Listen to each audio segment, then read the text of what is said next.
The best and worst dressed stars at the Oscars on Entertainment Tonight. The war against Serbia is on. United States forces, acting with our NATO allies, have commenced airstrikes. Air raid sirens have just begun to ring out for the first time today in Belgrade. Missiles and bombs rain on Serb targets as Milosevic pays the price for racial and religious atrocities in Kosovo. This is the CBS Evening News. With Dan Rather reporting from CBS News headquarters in New York. And this is a special Western edition. Good evening. The United States and NATO launched an air war in the Balkans today, a high-risk mission aimed at stopping Serbian aggression in Kosovo. Midway through the first night of bombing, major targets were in flames across Serbia, and U.S. pilots reportedly shot down at least 2 enemy aircraft. On the ground, Serbian forces were still attacking ethnic Albanians in Kosovo. President Clinton tonight said the bombing is meant to deter even worse attacks against civilians by the Serbs. Our CBS coverage begins with Mark Phillips in the Serbian capital of Belgrade. Serb TV was quick to broadcast images of the destruction of tonight's raids. These pictures are from Yugoslavia's second largest city of Novi Sad, about 40 miles north of Belgrade, where several targets were hit, including what appeared to be an ammunition factory. The Serbs were also quick to claim they had shot down 1 NATO plane and said they hit 3 incoming cruise missiles. Earlier today in Belgrade, the threats of airstrikes were finally taken seriously. Foreign embassies moved their staffs out. Some increased military presence was evident on the streets, and Yugoslav President Slobodan Milosevic appeared on state-run television to call on his people to resist the airstrikes that now seemed inevitable. In the first wave at about 8:40 this evening local time, a half-dozen impacts were seen on the outskirts of Belgrade. They seem to be in the area of the military air base at Batanica, about 15 miles northwest of the city. Another target nearby seemed to be the Special State Security Police headquarters at Srčan, which seemed to catch fire. A second wave of missiles brought the total number of impacts around Belgrade to about a dozen. Yugoslav television reported that 7 other towns around the country, including Novi Sad, were also hit. The pictures of the destruction at Novi Sad were transmitted throughout the evening here. There were no impacts in central Belgrade, but Yugoslav authorities here are acting increasingly nervously and aggressively. This evening they arrested foreign journalists and confiscated equipment. Mark Phillips, CBS News, Belgrade. Eyewitnesses on the ground confirm multiple strikes tonight against military and industrial targets throughout Serbia and some in Montenegro. Several explosions were seen on the outskirts of Pristina, the main city in Kosovo. In Belgrade, the capital of Serbia, witnesses reported at least 8 blasts, some near a military airport and 1 near a power plant. In central Serbia, bombs hit a big auto and weapons manufacturing plant. And in Montenegro, which along with Serbia is all that's left of what used to be called Yugoslavia, a military barracks reportedly was in flames. When NATO gave the order to bomb, Serbian authorities immediately cracked. And when a loud explosion came from a distance away off to the southeast, another explosion came sometime later, and there was the sound of heavy caliber small arms fire, very sporadic, not very much of it, and then everything went quiet. Then the lights went out in Pristina. About an hour later, an hour of deadly quiet, the sky to the southwest lit up with a huge orange and yellow glow, which held for a while, and then a shower of red sparks erupted into the air like a firework, and as they fell to earth, the rumbling roar of the explosion rolled across downtown Pristina. During the day, people were stocking up on whatever they could lay their hands on. Bread was limited to 4 loaves per family, and there was very little for sale in the markets. People did not seem to be in a state of panic, but they got off the streets very early in the afternoon, and by the time the attack came, there was almost no one around. But the bombing has been a long way from the center of the city. The explosions were very muffled, and there have been no sharp flashes in the sky, nothing like we saw when Baghdad was attacked. If this is a sustained bombing campaign, it is being done far away from this particular urban area. Alan Fizzi, CBS News, Pristina. As Commander-in-Chief, it was President Clinton who ordered U.S. pilots into harm's way over Serb targets all across what used to be Yugoslavia. And tonight, the President explained the goals, the reasons, and the risks to the American people in an address to the nation a short while ago. We go to CBS News White House correspondent Scott Pelley for late details. Scott? Dan, in that address, the president said that this is a time that tests America's humanity and its resolve. Of the Kosovar people, he said, our firmness is their only hope. We must not let them down now. During the address, the president outlined what he called the 3 objectives of the military action. Today, we and our 18 NATO allies agreed to do what we said we would do, what we must do to restore the peace. Our mission is clear: to demonstrate the seriousness of NATO's purpose so that the Serbian leaders understand the imperative of reversing course, to deter an even bloodier offensive against innocent civilians in Kosovo, and, if necessary, to seriously damage the Serbian military's capacity to harm the people of Kosovo. In short, if President Milosevic will not make peace, we will limit his ability to make war. But the president also warned that this will not be an easy mission, and he said that there could well be casualties. There are risks in this military action. Risks to our pilots and the people on the ground. Serbia's air defenses are strong. It could decide to intensify its assault on Kosovo, or to seek to harm us or our allies elsewhere. If it does, we will deliver a forceful response. Hopefully, Mr. Milosevic will realize his present course is self-destructive and unsustainable. If he decides to accept the peace agreement and demilitarize Kosovo, NATO has agreed to help to implement it with a peacekeeping force. If NATO is invited to do so, our troops should take part in that mission to keep the peace. But I do not intend to put our troops in Kosovo to fight a war. The president has canceled his schedules over the next several days. He will be remaining here at the White House, where he is being briefed about every hour on the progress of the war. Dan? Scott Pelley at the White House. Tonight, the Serb military is reporting casualties on the ground. What it says are women and children. It says the women and children were killed when bombs hit a military barracks. CBS News national security correspondent David Martin has been following the air war from the Pentagon. David? Dan, this operation is now 6.5 hours old, but this is only the first night of an air campaign designed to force the Serb army to call off its offensive in Kosovo. The first sign the execute order had been given came early this morning when B-52 bombers armed with cruise missiles took off from a base in England. As the giant bombers neared Serbia, fighter aircraft started taking off from bases in Italy. Just as it was getting dark, the B-52s launched their missiles, while at the same time, U.S. Navy ships fired off their own volleys of cruise missiles. Their targets? Air defense and command centers, not just in Kosovo, but throughout Serbia. In the early stages of any air campaign, we focus on degrading air defense systems in order to reduce the risk and the threat to our pilots and air crews in subsequent operations. Next came stealth aircraft, F-117s flying out of Italy, and B-2 bombers flying non-stop from the U.S., both dropping 2,000-pound bombs. For the B-2, it was the first time ever in combat. More conventional aircraft went after surface-to-air missile batteries and command bunkers. Other aircraft escorted the attack planes, and according to initial reports, shot down at least 2 MiGs. So far, all NATO planes have returned safely.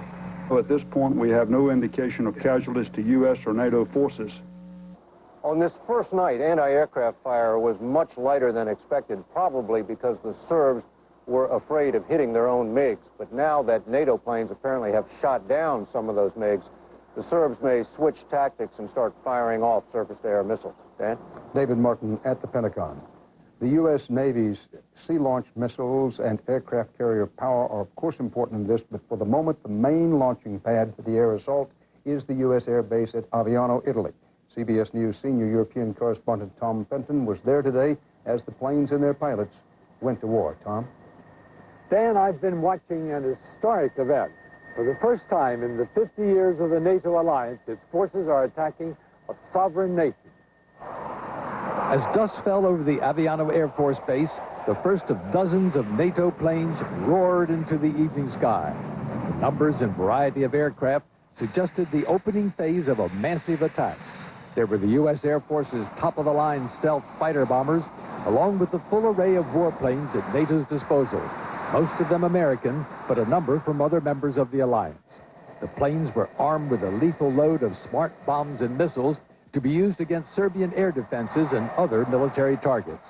There were mixed feelings of excitement and concern here as the pilots took off for what is a very hostile environment. Unlike Iraq, the Serbs have a relatively sophisticated air defense system deploying thousands of missiles and anti-aircraft guns. Military planners know the risks of this operation. What they don't know is its political outcome and whether an aerial campaign alone can force President Milosevic to come to the negotiating table. Dan? Thanks, Tom Kenton. Straight ahead on tonight's CBS Evening News as we cover the crisis over Kosovo, a one-on-one talk with U.S. Defense Secretary Bill Cohen. Tough talk about U.S.-Russian relations from Boris Yeltsin and the combat debut of the B-2, the stealth bomber, America's most expensive warplane. You've all gotten what you wanted in this deal. V6, dual sliding doors, etc., etc. What about my client? Where's his share? Who's looking out for him? Jackie Childs, that's who. What's he need with 9 cup holders? What about 9 bottle holders? Oh, yeah, you like that, don't you? Oh, brother. What's that? Nothing. The all-new 7-passenger, 9-bottle holding something for everyone Honda Odyssey. It's one big happy minivan. Morning seems so much brighter after a good night's sleep. That's why I love my Tylenol PM. Sometimes I have trouble sleeping. I used to worry about taking something. How would I feel in the morning? And then I tried Tylenol PM. It stops my pain and helps me sleep. So in the morning, I'm rested, refreshed, ready to make the most of my day. Rest easy. It's Tylenol PM. Bacon! Bacon! Where's the bacon? I smell bacon! Bacon! Bacon! Gotta be bacon! Only one thing smells like bacon! That's bacon! Bacon, bacon, bacon, bacon! There! From that bag! What's it say?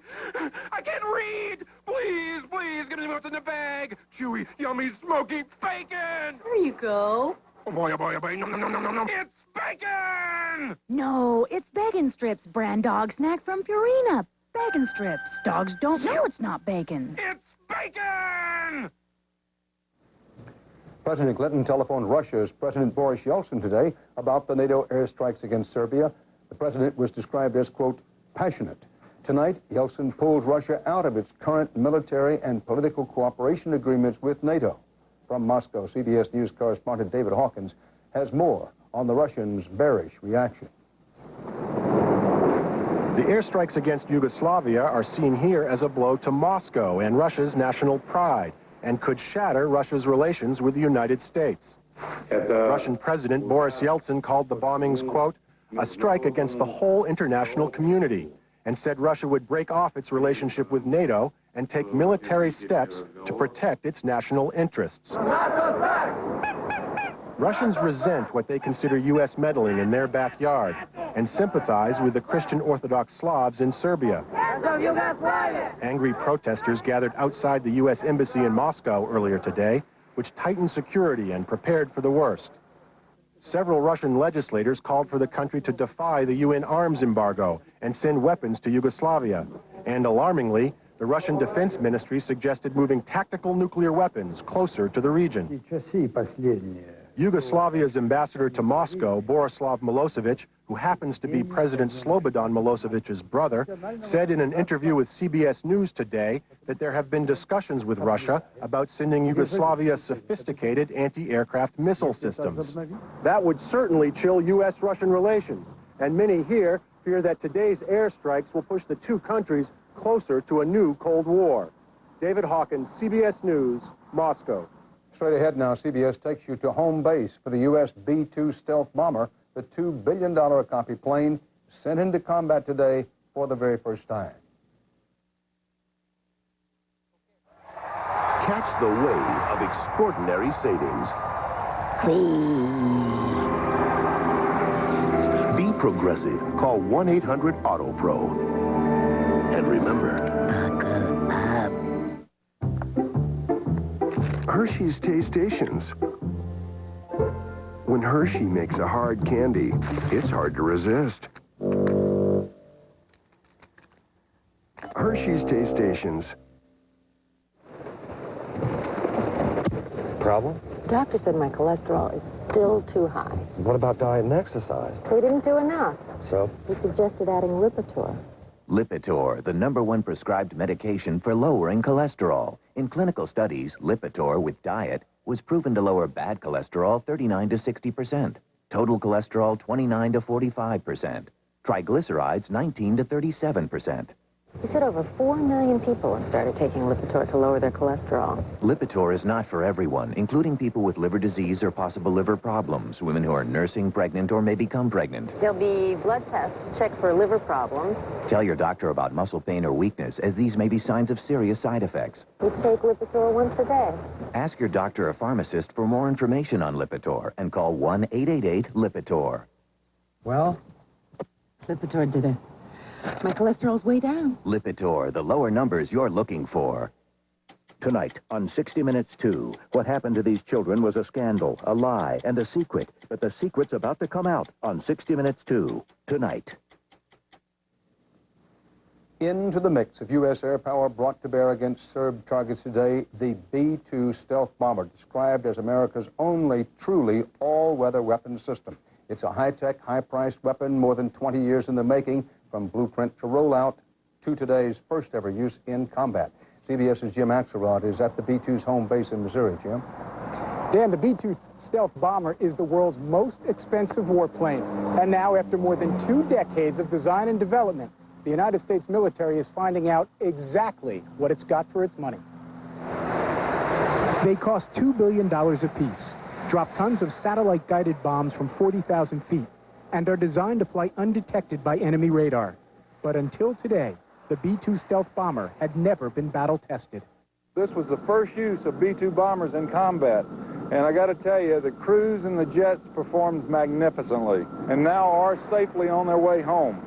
The bat-winged B-2 is as wide as a football field, high-tech but slow flying. So slow, if enemy radar does detect the plane, it is an easy target. The plane's thin outer skin, coated with radar-defying materials that conceal the B-2, has been a target for critics who charge it's too delicate, that even rain could damage the skin. The Air Force has denied the claim in the past. There's a misconception out that the airplane will melt underwater, okay? That is not the case. Tonight, here at the home base of the B-2, the Air Force says success is the best answer for the critics. It says to the critics that this airplane can do everything it's advertised, plus some stuff. The pair of B-2 stealth bombers is expected back here at Whiteman Air Force Base, some 60 miles southeast of Kansas City, sometime early tomorrow morning. But tonight, the feeling from the brass, mission accomplished, questions answered. Dan? Jim Axelrod, thanks. Any chance that U.S. military reserves may be called up? The Secretary of Defense talks about that and more in a moment.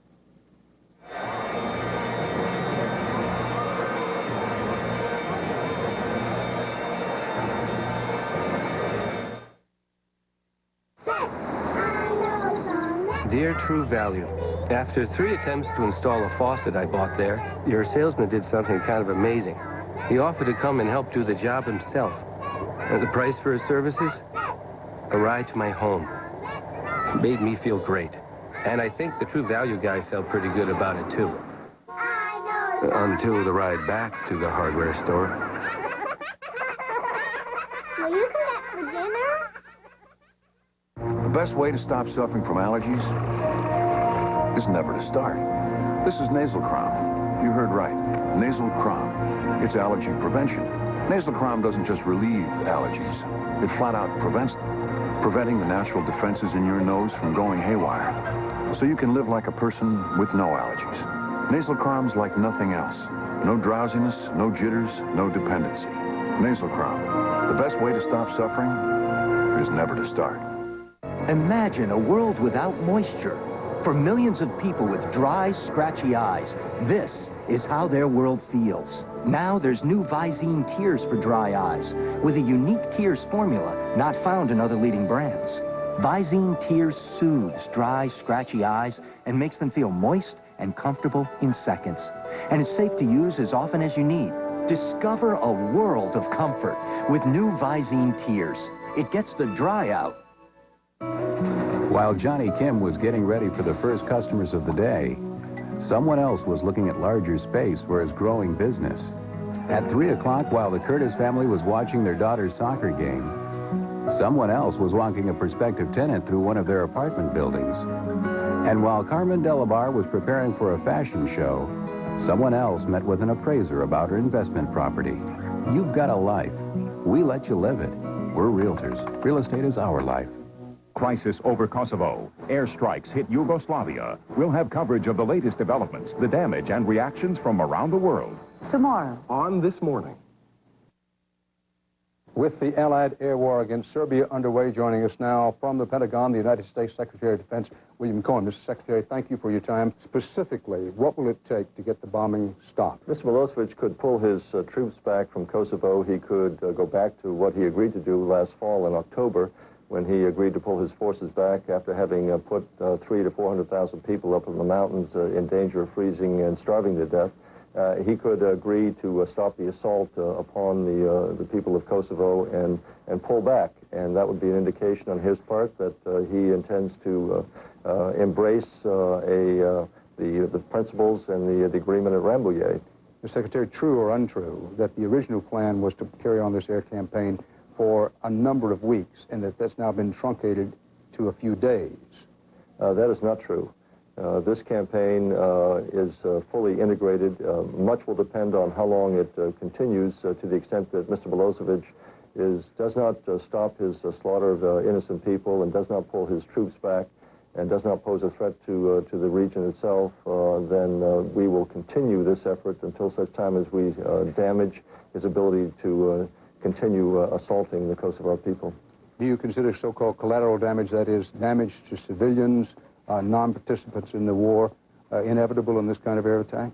We always try to plan our targeting in a way that will achieve our maximum military objective in minimizing the damage to innocent people. And so that's always a possibility. We try to minimize it, but much of it is inevitable when you get sustained types of operations. Defense Secretary Bill Cohen, thank you. Thank you. And he says there are no plans to call up any reserves. Our military affairs expert, General Buster Glosson, is next.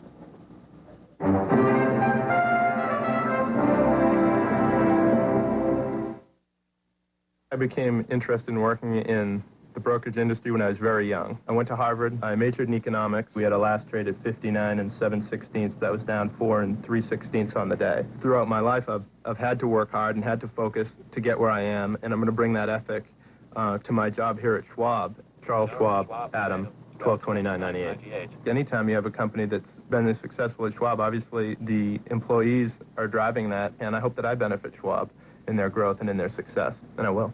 Great news about low-fat food at Boston Market. A delicious meal with our rotisserie turkey, steamed vegetables, and garlic dill new potatoes has less than 4 grams of fat, and it's just $4.99 for a limited time. So take Boston Market home tonight. With all we have to do today, does it make sense to keep color on your hair for 30 minutes when you can get rid of the gray in 5? Just 5. Great color, body, and shine in 5 gentle minutes. Just 5. Smart hair color. Works for me.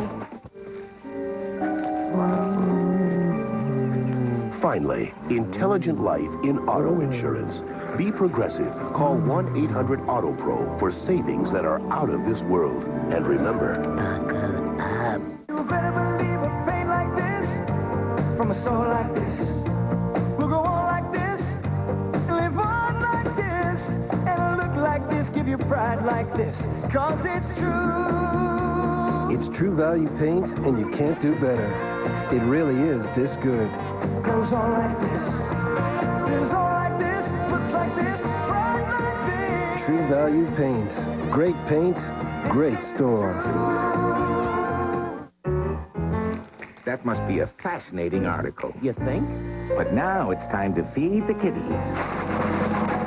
Anybody hungry? I am. Cats know what they want. What cats want. Gotcha. Back now with our special CBS Evening News coverage of the NATO airstrikes against Serbia. Joining us now, the architect of the Persian Gulf War, retired U.S. Air Force General Buster Glosson, our CBS News military consultant. General Glosson, you heard the Defense Secretary say a few moments ago that it was not true that this would be a 2 or 3 day series of bombing raids as opposed to something on the order of weeks, that it was, I think what he called integrated, and he indicated it would be longer.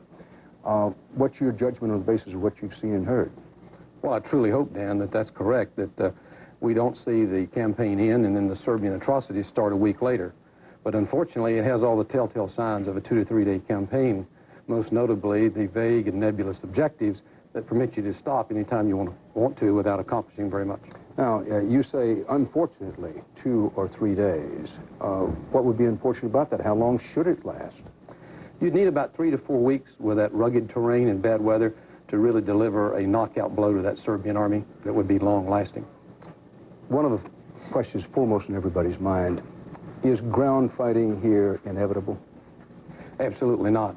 Today's technology, Dan, with the cruise missiles, the stealth, the precision-guided weapons, permits air power to be decisive and actually decimate that Serbian army at every level. The only question is, do we have the political will and patience to let that campaign continue long enough to accomplish that knockout blow? If we do, we will not see American men and women fighting a ground war in the Balkans. Thank you, General Buster Glosson. We leave you now with tomorrow's headlines. U.S. and NATO forces have hit targets across Serbia and in Montenegro with bombs and cruise missiles in air-to-air combat. U.S. planes reportedly shot down at least 2 enemy aircraft. President Clinton said tonight the bombing is needed to deter Serbian aggression and to prevent a wider war in Europe. That's part of our world tonight, part of our war.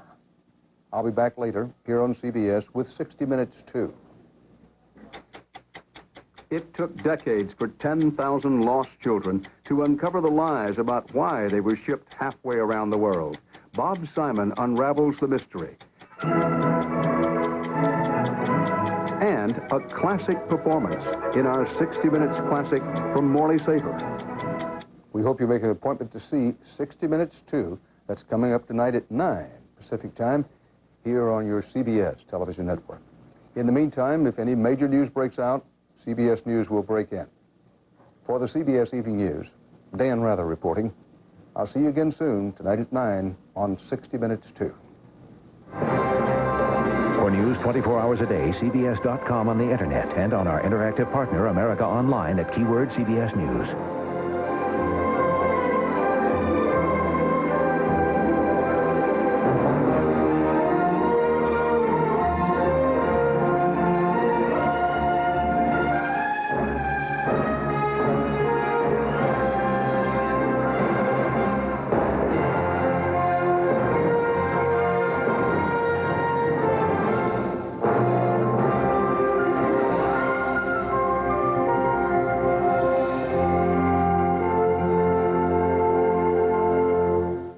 Every story is a local story.